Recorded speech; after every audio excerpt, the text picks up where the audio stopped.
Mihails Ende bezgalīgais stāsts.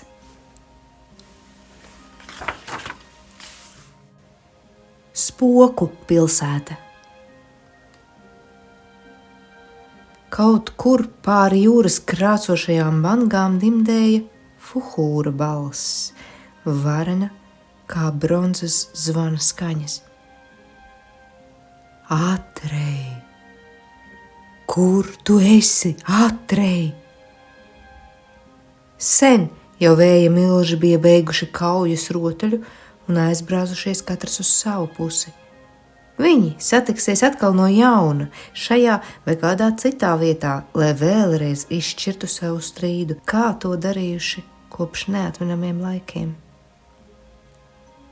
To, kas nu pat bija noticis, viņi nezināja, jo visu bija aizmirsuši, un viņu prātus nodarbināja vienīgi nevaldāmais spēks. Arī baltais pūķis un tā mazais jātnieks sen jau bija pagaisuši no vēja milžu atmiņas. Kad Atreis bija gāzies dziļumā, fuhūrs sākumā par varītēm bija pūlējies panākt zēnu, lai noķertu viņu vēl kritienā, taču viesuļvētra bija uzrāvusi pūķi augšā un aiznesusi tālu prom. Kad fuhūrs atgriezās, vēja milži jau plosījās kādā citā vietā virs jūras. Viņš izmisis centās atkal atrast to vietu, kur Atreis varēja būt iekritis ūdenī, taču pat baltais laimes pūķis nav spējīgs ieraudzīt mutuļojošās jūras putās svaidītu vai pat jūras dibenā noslīkušu ķermeni, kas pārvērties sīkā punktiņā. Un tomēr fuhūrs negribēja padoties. Viņš pacēlās augstu gaisā, lai labāk pārredzētu apkārtni, tad atkal nolaidās zemu, virs viļņiem, vai arī riņķoja ar vien plašākos un plašākos lokos. To darīdams laimes pūķis nemitējās saukt Atreju. Viņš tomēr nezaudēja cerību ieraudzīt draugu.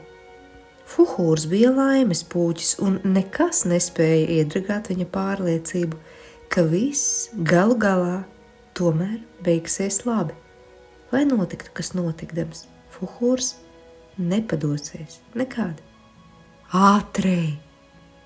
Viņa varenā balss dimdēja viņiem šļācoties. Atrei, kur tu esi? Ģeņģeriskus soļus spērdams, Atreis klīda pa šīs pamestās pilsētas ielām, kuras bija apņēmis kapa klusums. Aina bija nomācoša un baisa. Šķita, te nav nevienas mājas, kas jau ar savu ārējo izskatu vien neradītu draudu un nolādētības iespaidu, it kā visā pilsētā būtu vienīgi garu, pilis un spoku mājas. Pār ielām un šķērsieliņām tikpat līkām un greizām, kā viss šajā zemē, nokrājās briesmīgi zirnekļu tīkli. No pagrabu lūkām un tukšajām akām cēlās nepatīkama smaka. Sākumā Atreis, lai netiktu pamanīts, bija slapstījies aiz katra mājas stūra, taču drīz vien vairs nepūlējās slēpties. Laukumi un ielas pletās tukšas, un arī mājās nebija ne mazākās dzīvības. Vienā otrā namā zēns iegāja iekšā, tomēr atrada tikai apgāstas mēbeles, saplosītus aizkarus, sasistus traukus un stiklus, dažni dažādas postījuma pazīmes, taču neviena iemītnieka. Uz kāda galda stāvēja pusapēsts ēdiens, daži šķīvi ar melnu zupu un dažas lipīgas drupačas, kas varēja būt maize. Viņš ieēda gan vienu, gan otru. Garšoja tas pretīgi, taču Atreju mocīja liels izsalkums. Kaut kādā ziņā viņam likās pašsaprotami, ka viņš nonācis tieši šeit. Tas viss bija kā radīts tādam, kam vairs nav cerību. Bastiāns jutās pagalam vārgs no izsalkuma. Debesis vien zina, kāpēc viņš tieši tagad, pavisam nepiemērotā brīdī, atcerējās Annas jaunkundzes ābolkūku. Tā bija vislabākā ābolkūka pasaulē. Annas Jaunkundze nāca 3 reizes nedēļā, veica visus rakstu darbus tēvam un saveda kārtībā mājas saimniecību. Parasti viņa arī kaut ko izvārīja vai uzcepa. Annas Jaunkundze bija padrukna sieva, kas bezrūpīgi skaļi runāja un smējās. Tēvs izturējās pret viņu pieklājīgi, taču citādi šķita, ka viņš šo sievieti neievēro. Ļoti reti Annas Jaunkundzei izdevās panākt, ka Bastiāna tēva rūpju māktajā sejā uzplaukst smaidiņš. Viņas klātbūtnē dzīvoklī kļuva mazliet gaišāk. Annas Jaunkundzei, kaut arī viņa nebija precējusies, bija maza meita. Meiteni sauca Krista. Viņa bija 3 gadus jaunāka par Bastiānu, un viņai bija brīnums skaisti blondi mati. Agrāk Annas Jaunkundze gandrīz vienmēr tika ņēmusi savu meitiņu līdzi. Krista bija ļoti kautrīga. Kad Bastiāns viņai bija stundām ilgi stāstījis savus stāstiņus, viņa bija sēdējusi pavisam klusu un lielām acīm klausījusies. Viņa apbrīnoja Bastiānu, un arī viņam meitene patika. Taču pirms gada Annas Jaunkundze bija nodevusi savu meitu kādā lauka internātā, un tagad viņi gandrīz nekad vairs neredzējās. Bastiāns nespēja to Annas Jaunkundzei piedot, un visi viņas paskaidrojumi, kāpēc Kristai tā esot labāk, nebija pārliecinājuši zēnu. Taču no ābolkūkas viņš tik un tā nekad nespēja atteikties. Norūpējies, Bastiāns sev vaicāja, cik ilgi cilvēks vispār var izturēt bez ēšanas? 3 dienas? 2? Varbūt jau pēc 24 stundām uzbrūk vājprāta murgi. Bastiāns uz pirkstiem sarēķināja, cik ilgu laiku viņš šeit jau pavadījis. Iznāca 10 stundas, vai varbūt pat drusku vairāk. Būtu vēl aiztaupījusies sviestmaize vai vismaz ābols. Plīvojošajā sveču gaismā lapsas, pūces un klinša ērgļa stikla acis likās gandrīz vai dzīves. To lielās ēnas kustējās uz noliktavas sienas. Torņa pulkstenis nosita 7 reizes.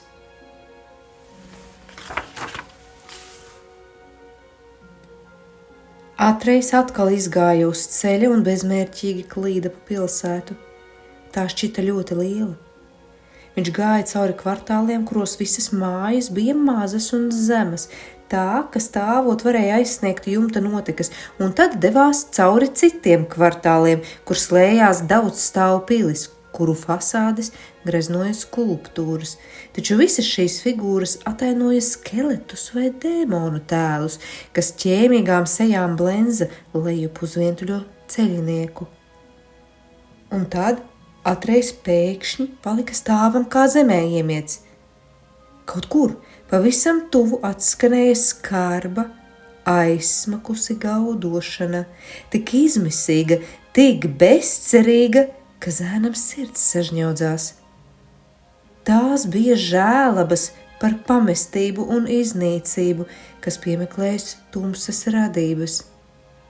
Un tās negribēja vien rimties un atbalsojās ar vien tālāku un tālāku māju sienās, līdz beidzot šķita, ka gaudotu milzīgi vilki, izklīduši plašā barā. Atreiz devās nopakaļ skaņai, kas kļuva ar vien klusāka un klusāka, un beidzot pamira skarbās elsās. Taču vajadzēja labu laiku meklēt. Viņš gāja cauri kādai iebrauktuvē, nonāca šaurā, tumšā pagalmā, izgāja cauri vārtiem un beidzot nonāca sētas pagalmā, kas bija mitrs un netīrs. Un tur, kādas lūkas malā pie mūra pieķēdēts, gulēja milzīgs, pa pusē badā nomiris vilkacis. Ribas zem viņa kraupjainās ādas bija pa vienai saskaitāmas, mugurkaulas kriemeļi bija izspiedušies kā zāģa zobi un gāra mēle nokrājās no pusatvērtās rīkles. Atreiz klusītiņām tuvojās nezvēram. Pamanījis zēnu, vilkacis spēja pacēla vareno galvu. Tā acīs iedzelkstījās zaļas uguntiņas. Kādu brīdi abi viens otru nopētīja, nebilsdami ne vārda, neizdvezdami ne skaņas. Beidzot vilkacis klusu, ārkārtīgi nikni norēca. Ej prom! Ļauj man mierīgi nomirt!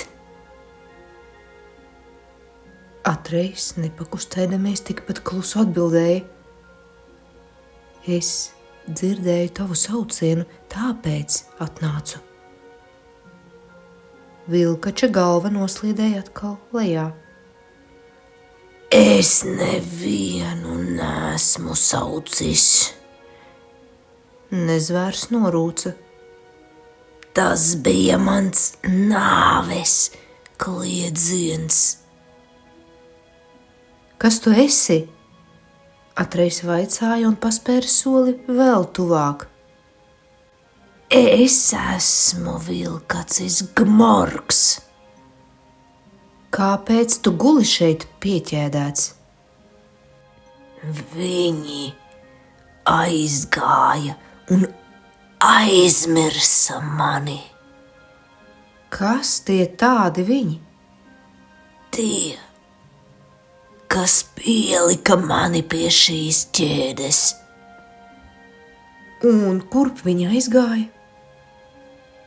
Gmorks neatbildēja, tikai glūnēdams uzlūkoja Atreju caur puspievērtajām acīm. Pēc ilgāka klusuma brīža viņš vaicāja. Tu neesi no šejienes, mazo svešinieku, ne no šīs pilsētas, ne no šīs zemes. Ko tu šeit meklē? Atreiz nokāra galvu. Es nezinu, kā šurp nonācu. Saki man, kā sauc šo pilsētu? Tā ir visslavenākā fantāzijas valsts galvaspilsēta. Gmorks paskaidroja. Ne par vienu citu zemi un ne par vienu citu pilsētu nav tik daudz nostāstu. Arī tu noteikti esi dzirdējis par spoku pilsētu Salašņu zemē. Atreiz lēnām pamāja. Gmorks neizlaida zēnu no acīm. Vilkacis brīnījās, ka šis zēns ar zaļo ādu tik mierīgi noskatās viņā savām lielajām, melnajām acīm un neizrāda ne mazāko baiļu. Un tu? Kas esi tu? Viņš vaicāja. Atreiz brīdi padomāja, tad atbildēja. Manis vispār nav. Ko tas nozīmē? Tas nozīmē, ka man kādreiz bija vārds, bet to vairs nevajag pieminēt, un tāpēc manis nav. Vilkacis mazlietiņ savilka uz augšu lūpas un pavēra skatienam savus briesmīgos ilkņus. Tas nozīmēja, ka viņš pasmaida. Vilkacis bija dažādu nomāktu dvēseļu pazinējis un atskārta, ka šis zēns ir viņa dvēselē rada.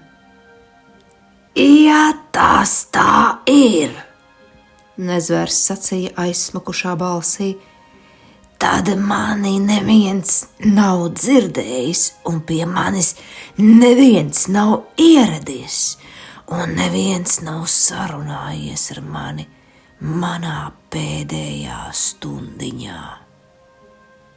Atreiz atkal pamāja, tad vaicāja, un tomēr, vai es nevarētu tevi atbrīvot no ķēdes? Zaļā gaisma vilkača acīs uzplaiksnīja, viņš sāka šņakstināt zobus un sūkāt lūpas. Tu tik tiešām to darītu? Briesmonis izgrūda. Tu atbrīvotu izbadējušos vilkaci? Vai tu nezini, ko tas nozīmē? Neviens nevarētu būt drošībā no manis. Jā, Atreiss sacīja, bet manis jau nav. Kāpēc, lai es no tevis baidītos? Viņš grasījās Gmorkam tuvoties, taču nezvers vēlreiz zemā un briesmīgā balsī ierēcās. Zēns atkāpās. Vai tu negribi, ka es tevi atbrīvoju? Atreiss vaicāja.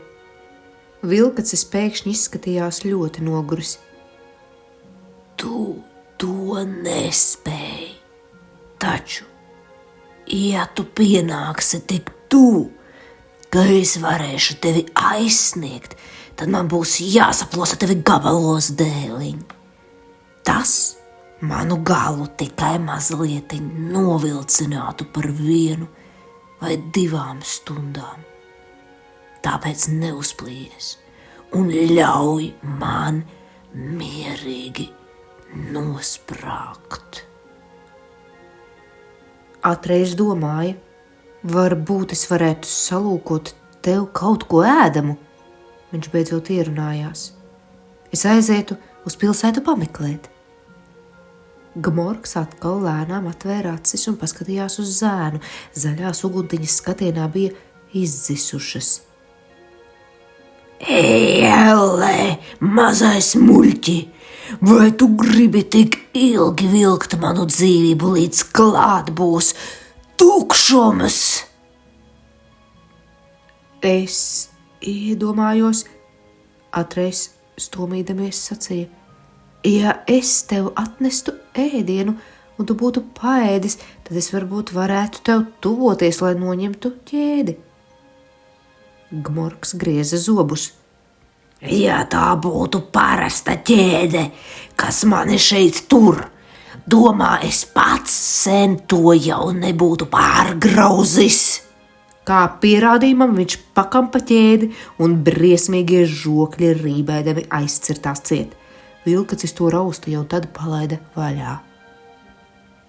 Tā ir maģiska ķēde, to var noņemt tikai tā pati būtne, kas mani pie tās piestiprināja, taču viņa nekad vairs neatgriezīsies. Un kas tev to uzlika kaklā? Gmorks sāka smilkstēt kā nopērts suns. Tikai pēc laba brīža viņš bija tik tālu nomierinājies, ka spēja atbildēt. Tā bija tumsas valdniece Gaja. Un kurp viņa aizgāja? Viņa, tāpat kā visi pārējie, ielēca tukšumā. Atreiss atcerējās vājprātīgos dejotājus, ko bija novērojis cauri miglai pie pilsētas. Kāpēc? Viņš murmināja. Kāpēc viņi nebēga? Viņi bija zaudējuši pēdējo cerību.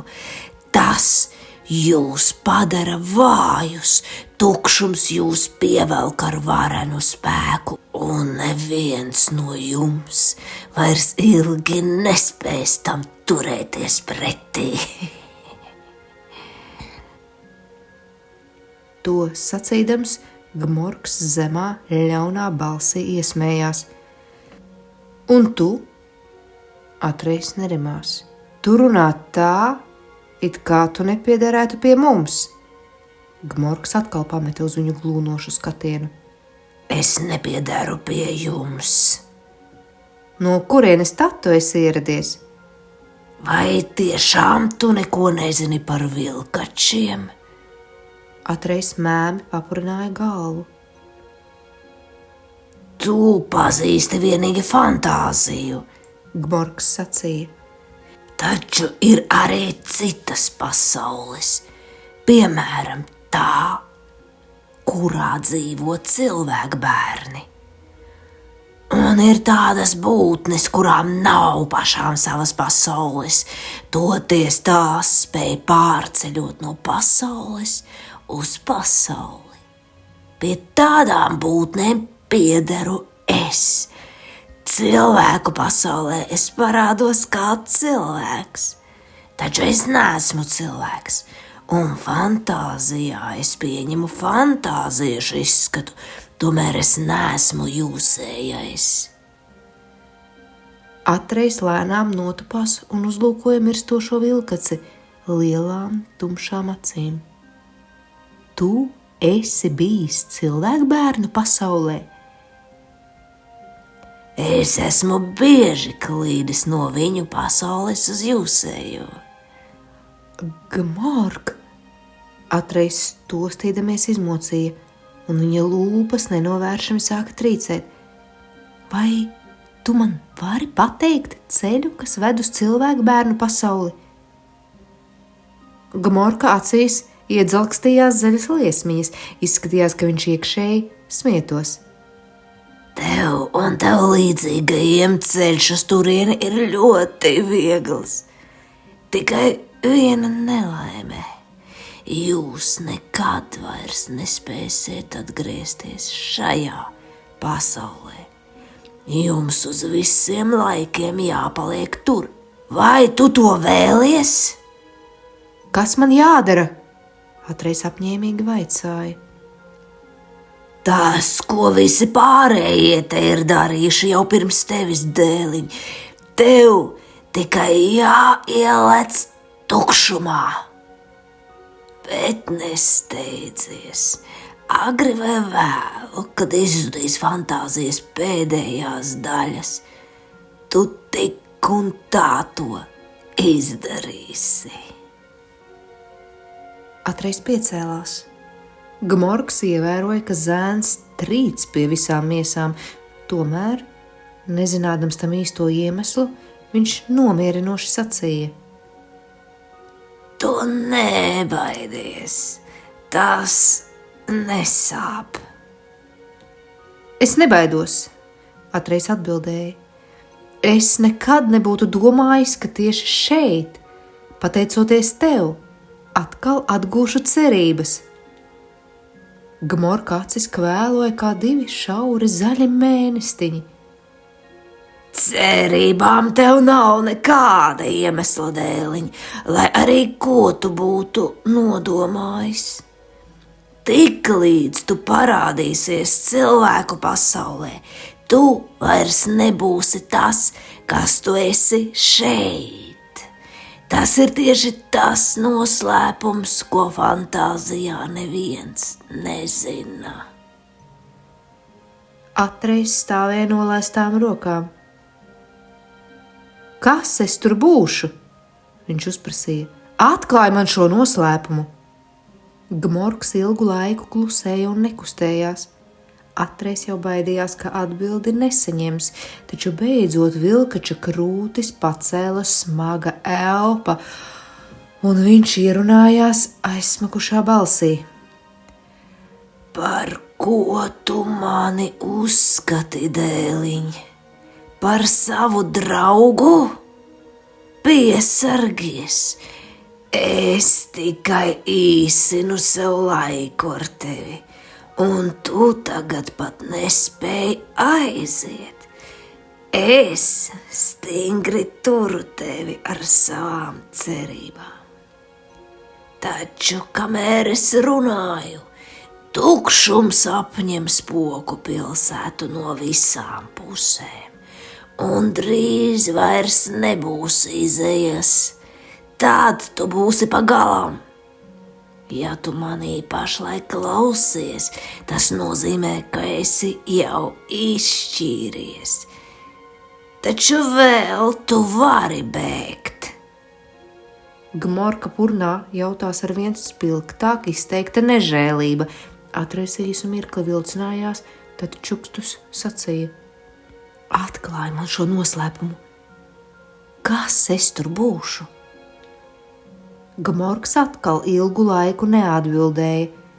Tagad viņš elpoja gārdzieniem un grūdieniem, taču pavisam negaidīti nezvērs pieslējās. Atbalstījās sēdus uz savām priekšķipām, un Atriem vajadzēja viņā lūkoties uz augšu. Tikai tagad kļuva redzams, cik viņš ir milzīgs un šausmīgs. Žvadzošā balsī Gmorks turpināja. Vai tu esi redzējis tukšumu, dēliņ? Jā, daudzreiz. Kā tas izskatās? Tāds kā aklums. Nu labi, un līdz ko jūs esat nonākuši tukšumā, jums tas pielīp, šis tukšums. Jūs kļūstat kā lipīga slimība, no kuras cilvēki top akli. Viņi vairs nespēja atšķirt šķietamo no īstenības. Vai tu zini, kā jūs tur sauc? Nē, atreiz čukstus sacīja. Par meliem! Gmorks norējās. Atreiz purināja galvu. Asinis bija nozdušas no viņa lūpām. Kā tas var būt? Gmorks tīksminājās par Atreja šausmām. Saruna viņu acīm redzami atdzīvināja. Pēc maza brītiņa nezvērs turpināja. Kas tu būsi tur, tu man jautā?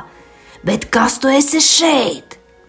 Kas jūs esat, fantāzijas būtnes? Jūs esat iedomu tēli, izgudrojumi poēzijas valstībā, kāda bezgalīga stāsta tēli, vai tu pats sevi uzskati par īstenību, dēliņ? Nu labi, savā pasaulē tu esi īstenība, taču izgājis cauri tukšumam, tu vairs nebūsi īstenība, tu būsi kļuvis par kaut ko bezpersonisku. Tad tu būsi nonācis citā pasaulē, tur jums vairs nebūs nekādas līdzības pašiem ar sevi. Cilvēku pasaulē jūs ienesat ilūzijas un apmātību. Uzmini, dēliņ, kas notiks ar visiem Spoku pilsētas iemītniekiem, kas ielēkuši tukšumā? To es nezinu, Atreiz izstomīja.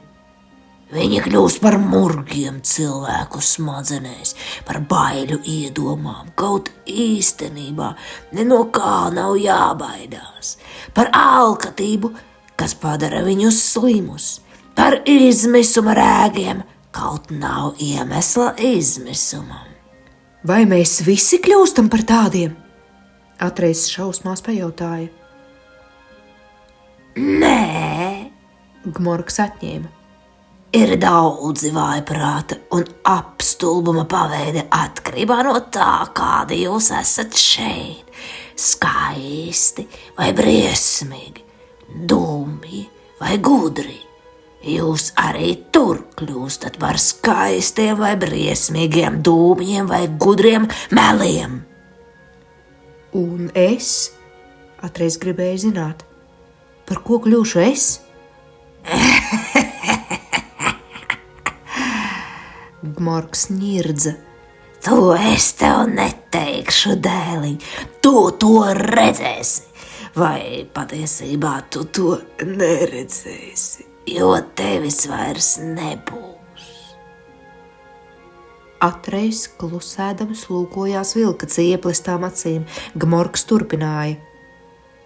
Tāpēc ļaudis ienīst fantāziju un baidās no tās, un visa, kas nāk no šejienes, viņi grib to iznīcināt un nezina, ka tādējādi palielina melu plūdus, kas nemitīgi gāžās pār cilvēku pasauli. Šo plūsmu, ko veido līdz nepazīšanai pārvērstās fantāzijas būtnes, kurām tad jāklīst pa cilvēku pasauli kā māņiem, kā dzīviem līķiem, un kuras saindē cilvēku dvēseles ar trūdu smaku. Viņi to nezina. Vai tas nav jocīgi?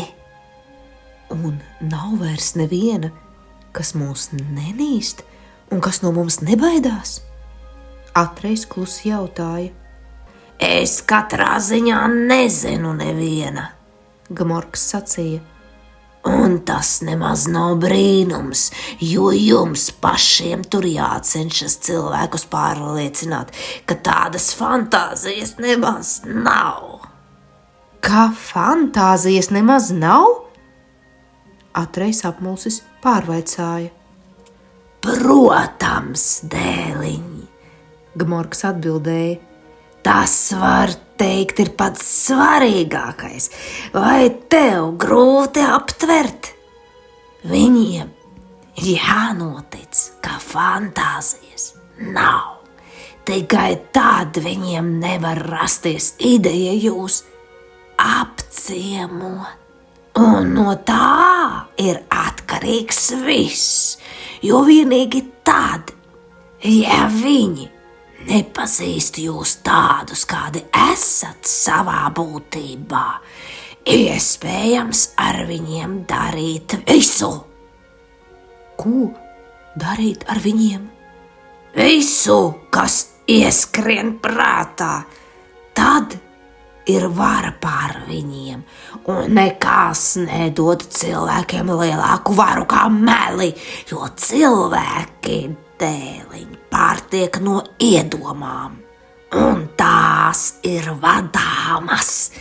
Šī ir vienīgā patiesā vara, tāpēc arī es nostājos varas pusē un kalpoju tai, lai kļūtu par vienu no tās nesējiem, kaut arī citādi nekā tu un tev līdzīgie. Es negribu būt par tās nesēju, Atreiz izgrūda. Tikai mieru, mazo muļķīt, Vilkacis norūca. Tik līdz pienāks tava kārta lēkt tukšumā, arī tu kļūsi par bezgribas un bezpersonisku varas pakalpiņu.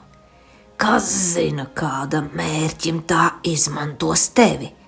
Varbūt ar tavu palīdzību varēs cilvēkiem likt pirkt to, kas viņiem nav vajadzīgs, vai arī ienīst to, ko viņi nepazīst. Ticēt tam, kas viņus dara padevīgus, vai apšaubīt to, kas spētu viņus glābt. Arī jums, mazo fantāzijas iemītnieki, cilvēku pasaulē tiek kārtoti lieli darījumi.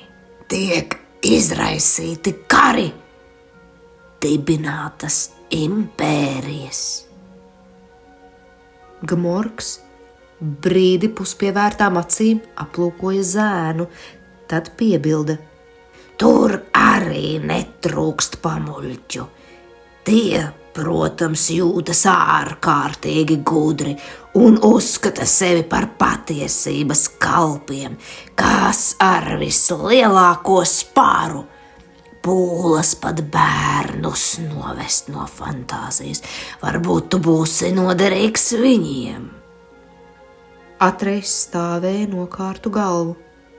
Tagad viņš zināja, kāpēc cilvēki vairs nenāk uz fantāziju, un kāpēc nekad neviens vairs nenāks, lai dotu bērnišķīgajai ķeizarienei jaunu vārdu.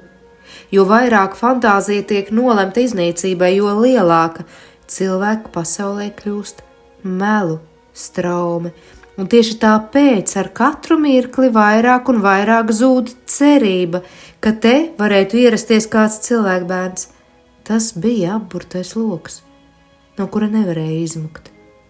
Tagad Atreiz to zināja. Un tagad vēl viens to zināja. Bastiāns Baltazars Buks.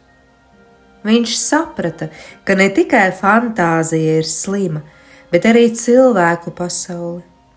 Un viena ar otru ir saistīta. Patiesībā viņš jau vienmēr to bija jutis, nemācēdams izskaidrot, kāpēc tas ir tā. Zēns nekad nebija spējis samierināties ar to, ka dzīvei vajadzētu būt tik pelēkai un vienmuļai, bez noslēpumiem un brīnumiem, kā apgalvoja visi tie cilvēki, kas vienmēr sacīja, tāda ir dzīve. Taču tagad viņš zināja arī to, ka jādodas uz fantāziju, lai atkal izārstētu abas pasaules. Un tieši meli un aplamās iedomas, kas fantāzijai sabrūkot nonāk cilvēku pasaulē un padara cilvēkus aklus, ir vainojamas pie tā, ka neviens cilvēks vairs nezina ceļu uz turieni. Ar šausmām un kaunu Bastiāns atcerējās pats savus melus, pašsacerētos stāstus, kurus viņš bija stāstījis, zēns pie tiem nepieskaitīja. Tas bija kas cits. Taču šad tad viņš bija melojis, pavisam apzināti un ar nolūku. Dažreiz aiz bailēm, dažreiz, lai iegūtu ko tādu, ko gribējās dabūt par katru cenu, dažreiz arī tikai tāpēc, lai izliktos. Kādas gan fantāzijas radības viņš ar to bija iznīcinājis, padarījis bezpersoniskas un ļaunprātīgi izmantojis.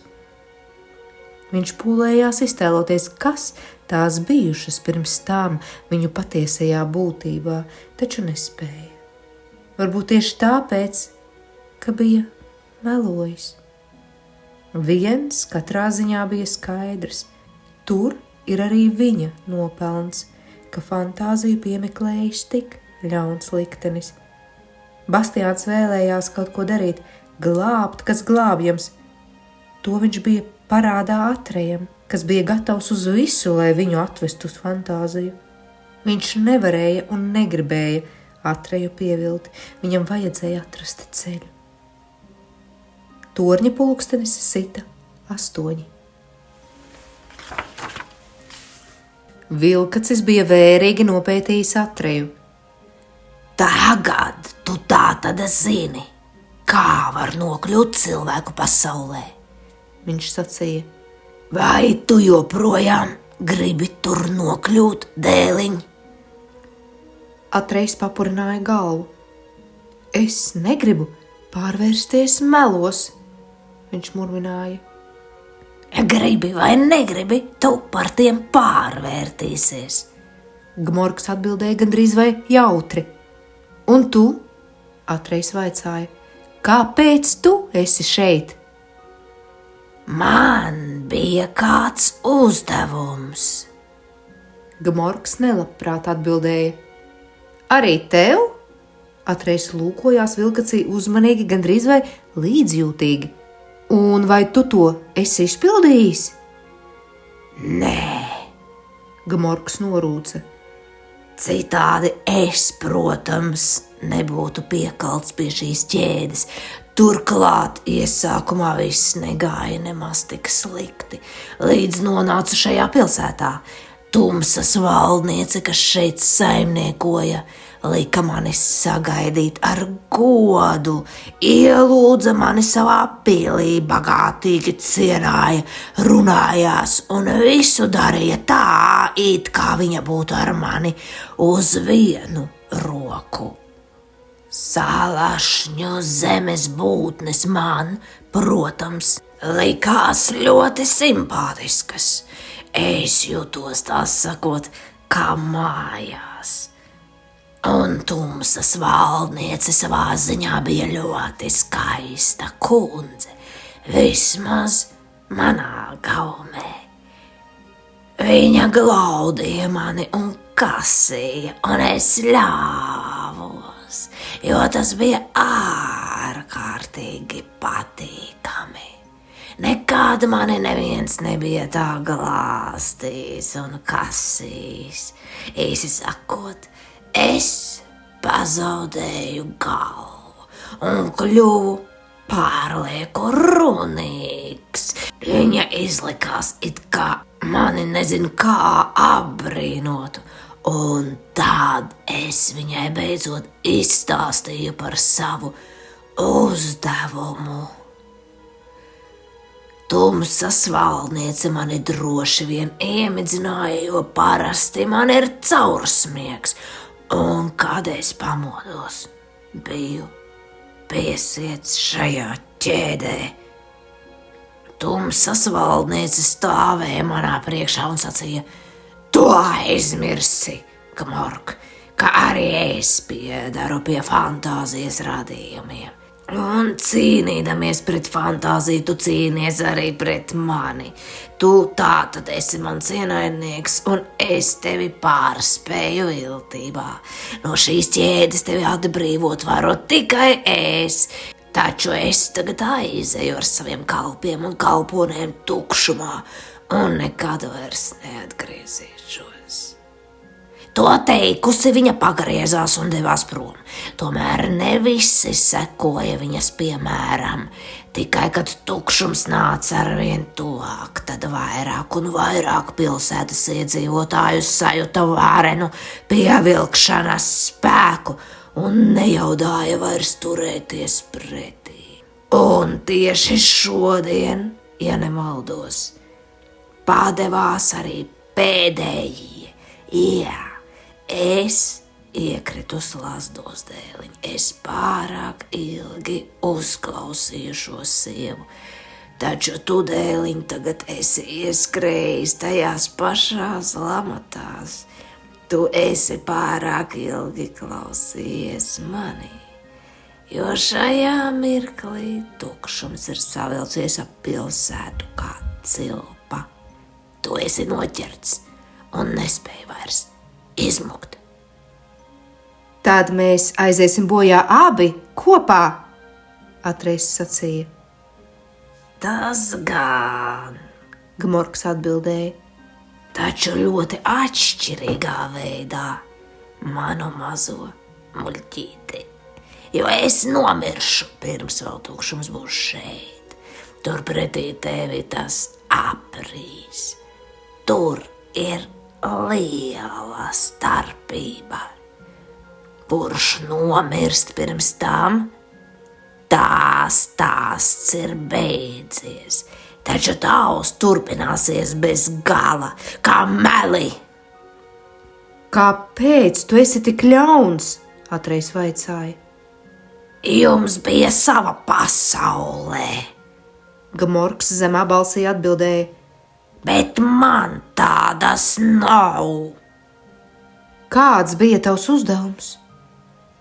Gmorks, kas līdz šim vēl bija stalti sēdējis, noslīdēja uz zemes. Viņa spēki acīm redzami izsīka.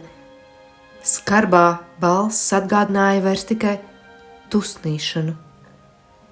Tie, kam es kalpoju, un tie, kas bija nolēmuši iznīcināt fantāziju, saskatīja savam plānam briesmas. Viņi uzzināja, kā bērnišķīgā ķēzariene izsūtījusi sūtni, lielu varoni, un izskatījās tā, it kā viņš tomēr vēl spēs atvest uz fantāziju kādu cilvēku bērnu. Bija nepieciešams šo varoni laikus nogalināt. Tāpēc viņi izsūtīja mani, jo es biju daudz klīdis pa fantāziju. Es tūliņ arī nokļuvu šim varonim uz pēdām. Sekoju viņam dienu un nakti. Pamazām panācu viņu cauri sasafrāniešu zemē.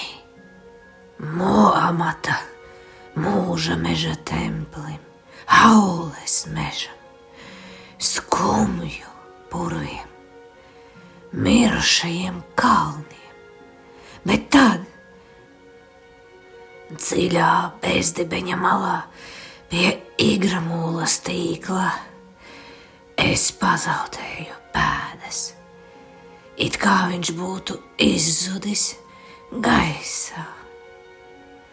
Es tātad meklēju tālāk.